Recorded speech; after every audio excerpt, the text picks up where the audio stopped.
Hello, എന്റെ കയ്യിലിരിക്കുന്നത് 2 യൂറോയാണ് കേട്ടോ. 2 euro. അപ്പൊ ഈ 2 യൂറോ എന്നുള്ളത് ഇപ്പൊ ഒരാള് വലിച്ചെറിഞ്ഞാലും, ഇതെവിടെയെങ്കിലും കൊണ്ടുപോയി ഏതെങ്കിലും ചെളിയിൽ കൊണ്ടുപോയി ഇട്ടാലും, ഇത് വേസ്റ്റ് ബാസ്ക്കറ്റിൽ കൊണ്ടുപോയി ഇട്ടാലും ഇതിന്റെ വില ഒരിക്കലും മാറുന്നില്ല. ഇത് 2 യൂറോ തന്നെയാണ്.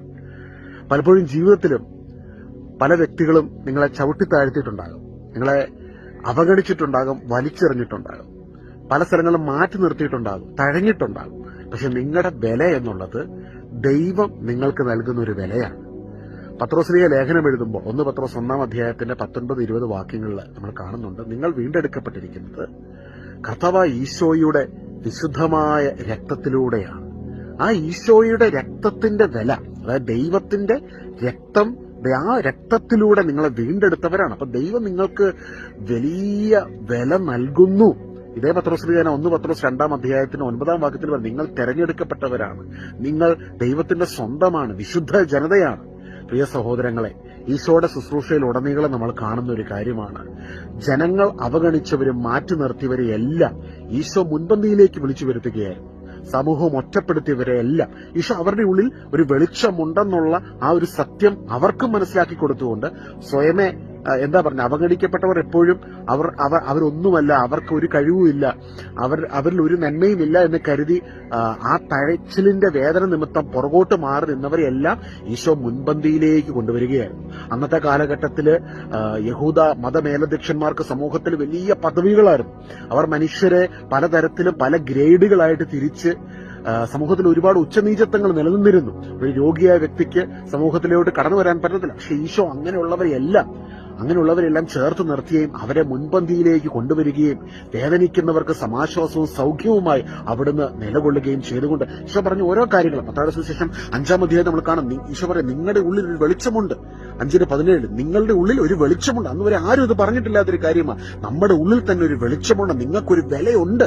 ഇന്ന് ഈശോ നിങ്ങൾക്കൊരു വില ഇട്ടിട്ടുണ്ട്. നിങ്ങളോട് ഈശോ പറയുന്നു, നിങ്ങളുടെ ഉള്ളിൽ ഒരു വെളിച്ചമുണ്ട്, നിങ്ങൾക്കൊരു വിലയുണ്ട്. ദൈവം നിങ്ങൾക്കിടുന്ന വില അത് ലോകം ഇടുന്നത് പോലെയല്ല, മറ്റെന്തിനേക്കാൾ ഉപരിയായിട്ട് ദൈവം നിങ്ങൾക്ക് തന്നിരിക്കുന്ന ആ ഒരു വിലയുണ്ടല്ലോ, അതിന് മാറ്റമില്ല. പ്രിയ സഹോദരങ്ങളെ, ആ കാലഘട്ടങ്ങളിൽ കൂനുള്ള വ്യക്തികൾക്കും ഓരോ രോഗാവസ്ഥയിലൂടെ കടന്നു പോകുന്നവരെ എല്ലാം സമൂഹം മാറ്റി നിർത്തിയപ്പോൾ ഈശോ സാബത്ത് ദിവസം ഒരു സിനഗോഗിൽ പഠിപ്പിക്കുന്ന സമയത്ത് ആ സിനഗോഗിൽ മുൻപന്തിയിലൊക്കെ വലിയ വലിയ ആൾക്കാരാണ് ഇരിക്കുന്നത്. അന്നത്തെ സമൂഹത്തിലെ വലിയ ആൾക്കാരും മതത്തിലെ വലിയ ആൾക്കാരൊക്കെ ഇരിക്കുന്നതിന്റെ നടുവിൽ മാറി ഏതോ ഒരു കോണിൽ നിന്ന കൂനുള്ള ഒരു സഹോദരി, ആ സഹോദരിയെ യേശു മുൻപിലോട്ട് വിളിച്ച് അവരുടെ മുൻപിൽ വെച്ച് സൗഖ്യം കൊടുത്തുകൊണ്ട് അവളെ മാനിക്കുകയാണ്. അതായത് അന്ന് വരെ ആരും തിരിഞ്ഞു നോക്കാത്ത ആൾക്കാരെ ദൈവം ചേർത്ത് നിർത്തിയിട്ട് അവരുടെ മുൻപിൽ, അതായത് തള്ളിക്കളഞ്ഞ, ഉപേക്ഷിച്ച, നിന്ദിച്ച ആൾക്കാരുടെ മുൻപിൽ തന്നെ അവരെ മാനിച്ചുയർത്തിക്കൊണ്ട് ദൈവം ഒരു കാര്യം ലോകത്തിന് മുഴുവൻ വ്യക്തമാക്കി കൊടുക്കുകയാണ്. ലോകം തള്ളിക്കളഞ്ഞതിനെ ഉയർത്തുന്നവനാണ് ഈ ദൈവം.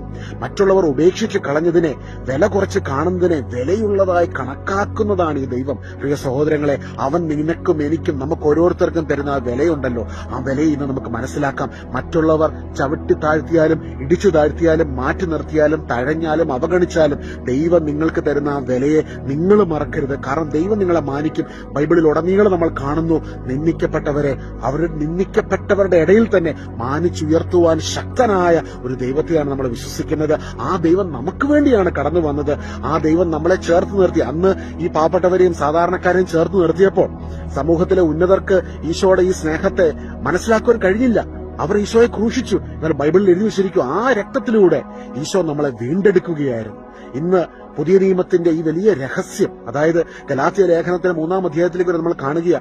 അവിടെ പൗലോസ് ഇപ്രകാരം പറയുന്നത്, യഹൂദനെന്നോ ഗ്രീക്കുകാരനെന്നോ റോമാക്കാരനെന്നോ പുരുഷനെന്നോ സ്ത്രീയെന്നോ ഒന്നും ഒരു വ്യത്യാസവുമില്ല. ക്രിസ്തു എല്ലാവരിലുമാണ്, എല്ലാവർക്കുമാണ്. നാം എല്ലാവരും ക്രിസ്തുവിൽ ഒന്നാണ്. ഹല്ലേലൂയ. പ്രിയ സഹോദരങ്ങളെ, ദൈവത്തിന്റെ ഹൃദയത്തിന്റെ ആ ഒരു ആഗ്രഹത്തെ വചനത്തിലൂടെ വ്യക്തമാക്കി തരിക. ഈ ഭൂമിയിലുള്ള എല്ലാ മനുഷ്യരും, നമ്മളെല്ലാവരും ഒന്നാണ്. നമ്മുടെ കളറോ ബാക്ക്ഗ്രൗണ്ടോ നമ്മൾ വന്ന വിഭാഗത്തിന്റെ ഇതോ ഒന്നും നോക്കണ്ട. അതിനൊക്കെ അപ്പുറമാണ് ദൈവം. ഇതിനൊക്കെ അപ്പുറമാണ് ദൈവം. ഇതിനെല്ലാം ഉപരിയാണ് ദൈവം. ഈ ദൈവം നമ്മളെ എല്ലാവരെയും ക്രിസ്തുവിലൂടെ ഒന്നായി കാണുന്നു. ക്രിസ്തു എല്ലാവരിലുമാണ്, എല്ലാവരുടെയുമാണ്.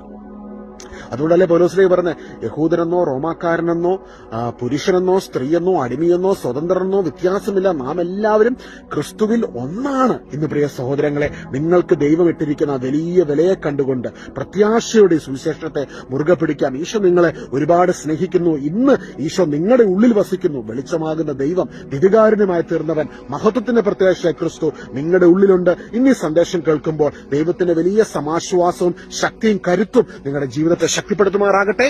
God bless you.